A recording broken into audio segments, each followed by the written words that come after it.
Brought to you by NVC bearing, भारताची पहिली bearing उत्पादक।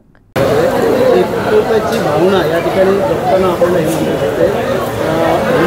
हिंदू मुस्लिम एकताचा संदेश जो आहे तो मंडळाकडून दिलेला आहे। या मंडळात बघा, आता कोपरीचा महाराजा हा गणेशोत्सव आहे आणि आजचं एक आगळं वेगळं महत्त्व म्हणजे आजची आरती आमच्या मुस्लिम बांधवांमार्फत बाप्पाची आरती केलेली आहे।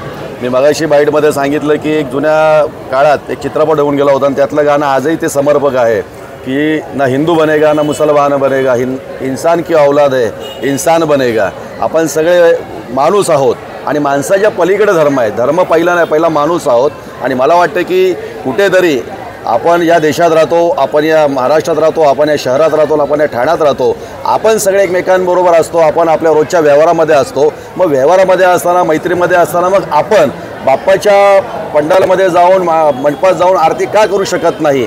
हे त्यांनाही हा प्रश्न कदाचित पूर्वजांनी सांगितलं नसेल किंवा काहीतरी वेगळं सांगितलं असेल, परंतु आजची पिढी ही वेगळी आहे। आजच्या पिढीला एकोपा पाहिजे, आजच्या पिढीला भाईचारा पाहिजे, आजच्या पिढीला एकत्र येऊन आम्हाला काम करायचं आहे आणि राष्ट्र पुढे घेऊन जायचं आहे। हीच भावना सिद्धेश अभंग यांच्या मनामध्ये आणि यांच्या बिलाल यांच्या मनामध्ये तीच भावना आहे। आणि मला वाटतं की आपण हा संदेश हा जरी कोपरीचा महाराजा जरी देत असला तरी हा संदेश हा फक्त ठाण्यापुरता नाही, महाराष्ट्रापुरता नाही, तर देशामधला पूर्ण देशामध्ये हा संदेश गेला पाहिजे की आमचा उत्सव हा तुमचा आहे आणि तुमचा उत्सव हा आमचा आहे। हे दोन उत्सव जेव्हा एकत्र येतात तेव्हा महाराष्ट्रात आणि देशात महोत्सव होतो। आणि मला वाटतं की जात धर्म सगळं बाजूला सोडून जेव्हा आपण एकत्र येतो, कारण मगाशी त्यांनी सांगितलं की आपलं रक्तसुद्धा लाल आहे, मग रक्ताचा कलर रंग लाल असताना धर्माचा रंग वेगळा कशाला पाहिजे? आणि मला वाटतं की सिद्धेश अभंगे, कोपरीचा महाराजा, त्यांचे सगळे कार्यकर्ते यांनी जो पायंडा घातलेला आहे, हा पायंडा आज जरी त्याचा बेस असेल तरी कळस हा एकोप्याचा निश्चितच आपल्याला देशामध्ये पाहायला मिळेल।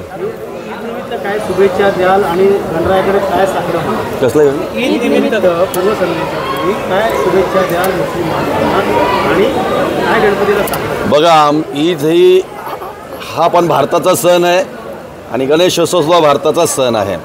मला वाटतं की सणांमध्ये कोणच फरक करत नाही। आम्हीसुद्धा माझे बरेच मुस्लिम मित्र आहेत, बांधव आहेत, त्यांच्या घरी जातो। आमचा युवा सेनेचा राष्ट्र कार्यकारिणी सदस्य अशफाक चौधरी हा आमचा कार्यकारिणी सदस्य आहे, पण तो बिंदास काम करतो, त्याच्या घरी आम्ही जातो, तो आमच्या घरी येतो। त्यामुळे ईद आहे आणि गणेशोत्सव आहे हे एकत्र, जरी शनिवारी विसर्जन असलं, कदाचित उद्या ईद असेल, परंतु त्यांच्या मनाप्रमाणे 8 तारखेला तो जुलूस निघणार आहे। परंतु भारतामध्ये मुस्लिम आणि हिंदू हे वेगळे नाहीत, एका नाण्याच्या दोन बाजू आहेत। नाणंच एक आहे, दोन बाजू असले तरी नाणं एक आहे।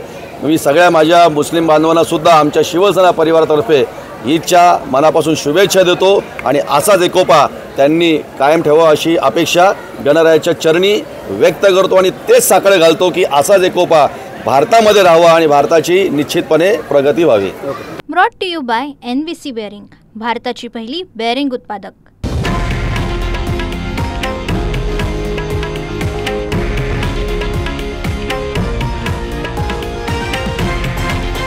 हे आहे देशातील नंबर 1 न्यूज नेटवर्क आणि आपण पाहत आहात TV9 मराठी, एकमेव।